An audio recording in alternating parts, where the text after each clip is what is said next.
Surah mere menje paman dathana bermani sikha padang smadhyani buddham। Hashtag happy Saturday, hashtag शुभ शनिवार। वैसे तो original जो शब्द है वो है शुभ शनिवार, पर चलन में शुभ शनिवार है तो हैशटैग आ जाना चाहिए खास तौर से शनिवार के दिन। हैशटैग हैप्पी सैटरडे या हैशटैग शुभ शनिवार। ये हैशटैग बड़े कमाल की चीज़ है। हैशटैग इतने कमाल की चीज़ है कि जो बात आप पूरी दुनिया को बताना चाहते हैं, खाली एक हैश लगा दीजिए, पूरी दुनिया तक पहुंच जाती है। पिछले 1 तारीख से हम हैशटैग मैं समण हूँ, हैशटैग आई एम समन करके प्रैक्टिस कर रहे हैं और कमाल के रिजल्ट आ रहे हैं। सभी जितने भी हमारे समन साथी हैं उनकी सबकी जितना भी परफॉर्मेंस है, जितना भी काम उन्होंने किया है, जितना भी पोस्ट किया है, जितने भी आर्टिकल लिखे हैं, वो हमें हैशटैग लगा के मिल जाते हैं। ये हमें सारे प्लेटफॉर्म पे करना है, चाहे वो एक्स है यानी ट्विटर है, चाहे वो हमारा फेसबुक है, चाहे इंस्टा है, चाहे यूट्यूब है, चाहे वो क्वेरा है, चाहे वो कोई सा भी हमारा प्लेटफॉर्म है, सब पे हैशटैग चलता है। हैशटैग लगाना चाहिए। तो आज का जो हैशटैग है सिर्फ एक दिन का, वो है हैशटैग हैप्पी सैटरडे, शुभ शनिवार या शुभ शनिवार। दरअसल पूरे भारत में और भारत के बाहर भी हमको ऐसी कोई किताब नहीं मिलती, ऐसा कोई विद्वानी, कोई ऐसा ज्ञाता, कोई ऐसा गुरु, कोई ऐसा चेला, कोई ऐसा मत, कोई ऐसा मतांतर, कोई ऐसी मान्यता, कोई ऐसा विवरण, कोई काल्पनिक विवरण भी नहीं मिलता जो ये कहे कि शनिवार का दिन मनहूस दिन है, खराब दिन है और इस कारण से खराब है, इस कारण से मनहूस है। आपको मिलेगा ही नहीं, क्योंकि अगर कहीं लिखा हुआ आपको मिलेगा या कोई कहानी मिलेगी कि शनिवार का दिन, सैटरडे का दिन मनहूस दिन है, खराब दिन है, तो आप ये सवाल कर डालोगे कि ये मनहूस कैसे है, और आप उस कहानी का पोस्टमार्टम कर डालोगे, डिस्ट्रक्शन कर डालोगे, चीरफाड़ कर डालोगे, इतने सारे सवाल जवाब कर डालोगे कि वो कहानी हवा में तार तार होकर उड़ जाएगी। इसलिए पूरे जीवन में सिर्फ एक अफवाह मिलती है, सिर्फ एक हवा में मिलता है कि बचपन से बताया जाता है कि शनिवार बड़ा अशुभ है। हमें भी बताया गया, हम लोगों के मुंह से सुनते थे। एक आदमी आता था, वो कुछ छोटे से बर्तन में एक लोहे की आकृति बना के काला काला उसको पोत के, और वो दरवाजे पर खड़ा होता था कि इसमें तेल डाल दो और इसमें पैसा डाल दो। एक और आदमी आता था जो नींबू और मिर्च लेके आता था और वो जगह जगह बांध के पैसा कमाता था। कई बार हमको कोई शनि के नाम से कोई काला काला आकृति दिखाई जाती थी और कई बार उसका कोई टेम्पल भी होता था। पर ये बताने को कोई तैयार नहीं कि ये जो अशुभ शनिवार है, ये जो अनहैप्पी शनिवार है, ये है क्या बवाल, और फिर पूरा देश इसमें काम क्यों करता है, फिर पूरा देश घर से बाहर निकलता क्यों है, फिर पूरा देश अपने काम पे जाता क्यों है, ये बताने को कोई तैयार नहीं। ये तो बताया कि एक हमारे ग्रह का नाम सैटर्न है और उसको शनि ग्रह करके उन्होंने बदला है, नाम को हिंदी में डाला है शनि ग्रह करके। पर वार का मतलब क्या है ये कोई बताने को तैयार नहीं। शनि का मतलब क्या है, शनि का मतलब क्या है, कोई बताने को तैयार नहीं। कोई किताब नहीं, कोई जिक्र नहीं, कोई भाषण नहीं, दूर दूर तक कोई अफवाह नहीं, कोई कहानी नहीं। बस दिमाग में डाल रखा है कि जो शनिवार है वो अशुभ है, लोहा नहीं खरीदना है ऐसा बताया जाता है उस दिन, और कोई बहुत बढ़िया काम नहीं करना है ऐसा बताया जाता है उस दिन। तो क्यों बताया जाता है, कारण क्या है, इसकी जानकारी लेने के लिए हमको अपने पुराने समण संघ में जाना चाहिए। हमारा समण संघ जगह जगह लोग असेंबली करते थे। एक साथ होना पुराने समय में मुश्किल था, क्योंकि पैदल जाया करते थे लोग, तो एक साथ बड़ी असेंबली कभी कभार होती थी, महीने में, 2 महीने में, 6 महीने में, 2 साल में, 3 साल में, वो भी थोड़े से एरिया की। पर सामूहिक पूरे सारे 16 महाजनपदों की कोई रैली, कोई हो तो वो 12 साल में एक बार कोई गढ़ के नाम से, यानी गढ़ माने पूरा समूह इकट्ठा हो किसी गंगा के किनारे, किसी यमुना के किनारे, तो वहाँ हुआ करती थी, जिसमें ये तय होता था कि अब 4 साल बाद वहाँ मिलेंगे, अब 8 साल बाद वहाँ मिलेंगे। सालों का मेला होता था, जो बड़ा मेला होता था। पर आजकल तो आसान है, आजकल तो तुरंत आदमी जहाज में बैठे और जहाँ चाहे वहाँ गढ़ गंगा बना सकता है, गढ़ यमुना बना सकता है, गढ़ सरस्वती बना सकता है, कोई सी भी गढ़ है, कोई सा भी मेला है, बना सकता है।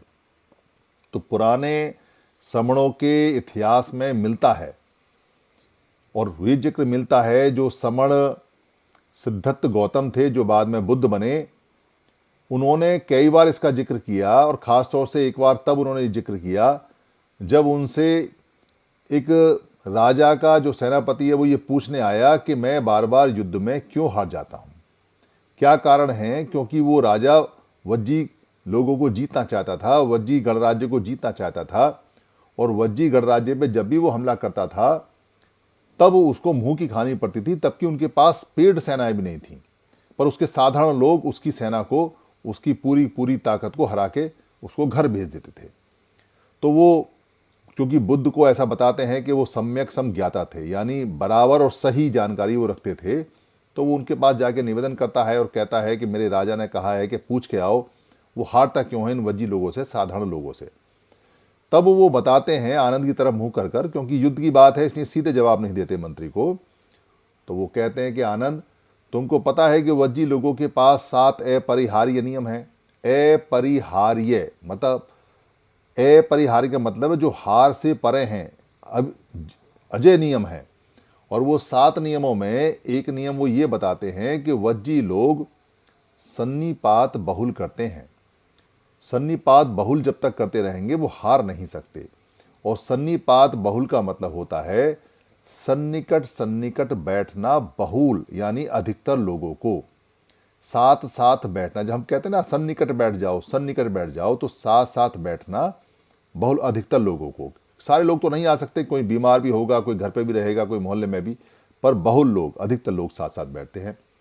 तो क्या करते थे वो सारे लोग साथ बैठ के संगति लगाते थे। तो संगति में क्या करते थे, संगति में वो आगे की बातें क्या करते थे कि क्या पीछे कष्ट आए हैं, मौसम कैसा है, फसल कैसी है, किसी को कोई परेशानी है, कोई खतरा है, कोई हमला है, उसको कैसे दूर करना है, कैसे नहीं करना है, कोई नई जानकारी आई है, कोई पुरानी जानकारी आई है, किसी ने कोई इन्वेंशन की है, कोई सामान बनाया है, वो सारी बातें वहाँ करते थे।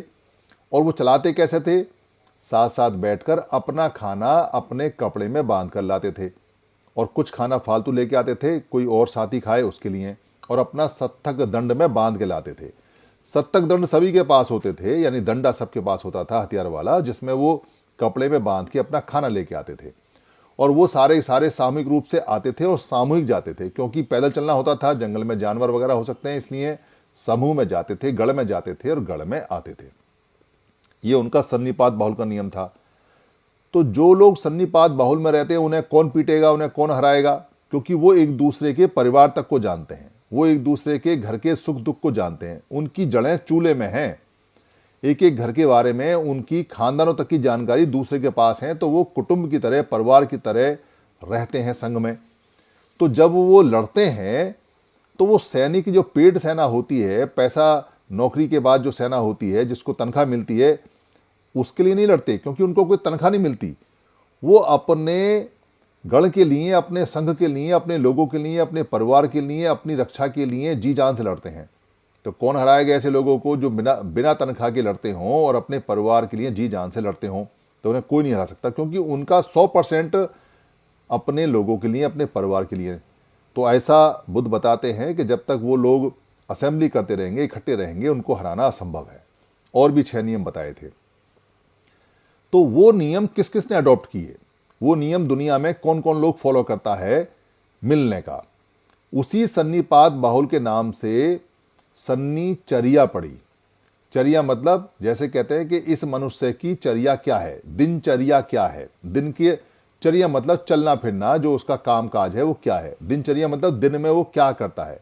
रात्रिचर्या मतलब, रत्तिचर्या मतलब रात में उसकी चर्या क्या है, या 24 घंटे चर्या क्या है, या महीने की चर्या क्या है, मतलब उसका शेड्यूल क्या है, प्रोग्राम क्या है। तो सन्निचर्या थी ये, यानी जो साथ साथ बैठने का कार्यक्रम था, उस सन्निचर्या को उस दिन को ही, क्योंकि 7 दिन बाद का दिन आता था, तो उसको सन्निवार कहा। वार का मतलब होता है मौका, सन्निकट बैठने का मौका, यानी साथ साथ बैठने का मौका, साथ साथ बैठने का दिन, तो सन्निवार बन गया। और ये सन्निचर्या को बाद में उन्होंने बदलकर सन्नी से शनि कर दिया, और शनिचर्या करके फिर इसको शनिचर कर दिया, और शनिचर करके फिर उसको मनहूस कर दिया। किसने किया मनहूस? मनहूस वो करेगा जिसको नुकसान है सन्निचर्या से। ये जो जिनको फायदा है वो तो कहेंगे कि हमारी सन्निचर्या, हमारा शनिवार, हमारा शनिचर हैप्पी है, शुभ है, पर जिसको नुकसान है वो कहेगा अशुभ है, बेकार है, मनुष्य है। और खास तौर से जो इनका सत्तक दंड है उससे तो बड़ा डर लगता है, वो तो सबसे ज्यादा है, तो इसको बंद कराओ। तो सत्तक दंड में आगे धातु भी लगती थी, लोहा तांबा भी लगता था। तो बाद के समय में जब हमारा संघ टूट गया और लोगों का ज्ञान, उनकी जानकारी चली गई, पर उनकी सन्निचर्या नहीं गई, तो सन्निचर्या को उन्होंने धीरे धीरे करके माइंड में डालना शुरू किया कि ये सन्निचर्या है, मनुष्यचर्या है, उनके लिए थी। और सत्तक दंड मनुष्य है, तो सन्निचर्या में लोहा लाना, सत्तक दंड लाना अपशकुन है, इससे नुकसान होगा। नुकसान किसका होगा? जिसके पास वो सत्तक दंड है उसका तो फायदा होगा, उसकी तो रक्षा होगी, रक्षा करेगा जानवर से, किसी भी चीज से, पर जिसको मारेगा उसको तो घाव होगा। इसलिए जिनको पिटते थे या जिनको डर था या जो पाप कर्म करते थे, उन्होंने कहा कि लोहा नहीं, धातु नहीं उस दिन खरीदनी भी नहीं है, यानी खरीद के भी सत्तक दंड उस दिन नहीं लाना है। फिर उन्होंने असेंबली बंद कराने के लिए कहा कि सन्नी वाले दिन, शनिवार को, शनिचर्या के दिन बाहर नहीं निकलना चाहिए, ये मनहूस होता है, अपशकुन होता है। और फिर उन्होंने सैटर्न, जो क्योंकि इतना ग्रह का ज्ञान उस समय नहीं था, पर सैटर्न नाम को उन्होंने सन्नी के नाम से, शनिचर के नाम से, शनि ग्रह के नाम से करके उसको भी मनहूस कर दिया। जिस ग्रह का आता नहीं, पता नहीं, दूर दूर तक कोई जानता नहीं, वो भी वहां बैठा बैठा घूमते घूमते सूरज के चक्कर लगाते लगाते मनहूस हो गया। उसकी लड़ाइयाँ वड़ाइयाँ की काल्पनिक कहानी बताती। तो वो जो उन्होंने हथियार बंद किया और उन्होंने जो ये एक साथ मिलने का, बैठने का बंद किया, तो उससे फायदा किसको हुआ?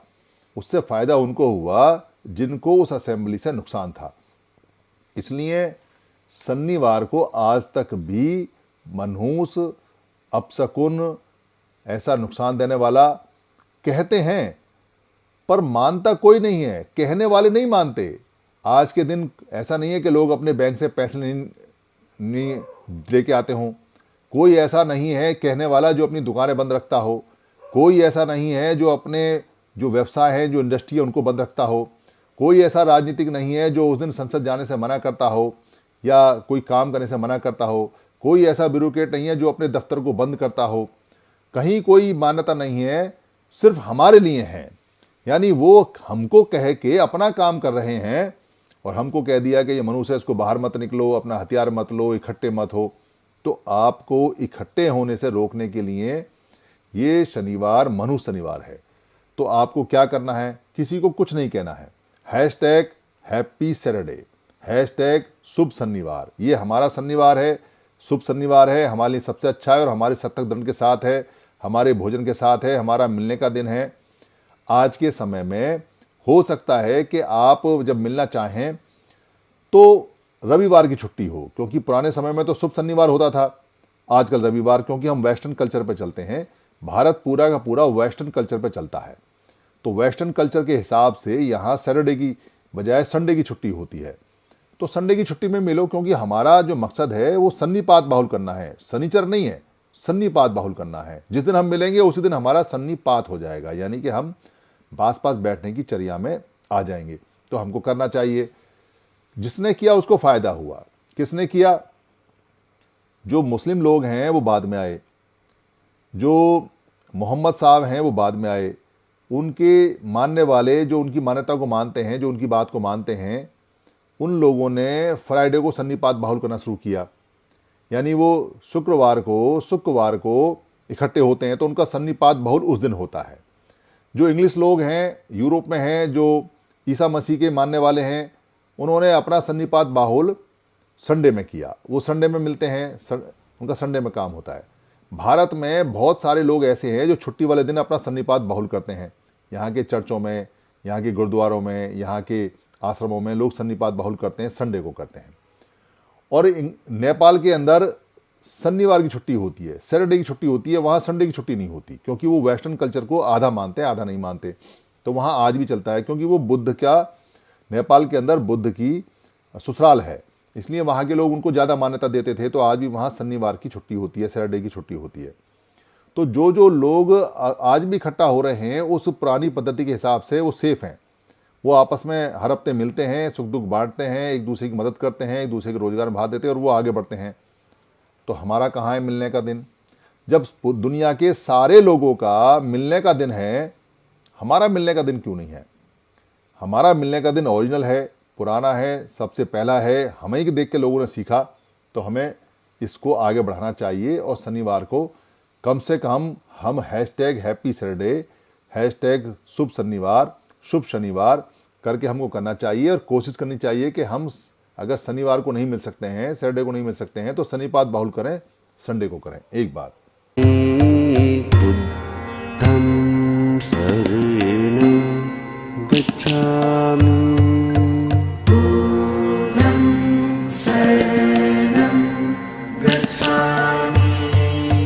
धम्मं शरणं गच्छामि।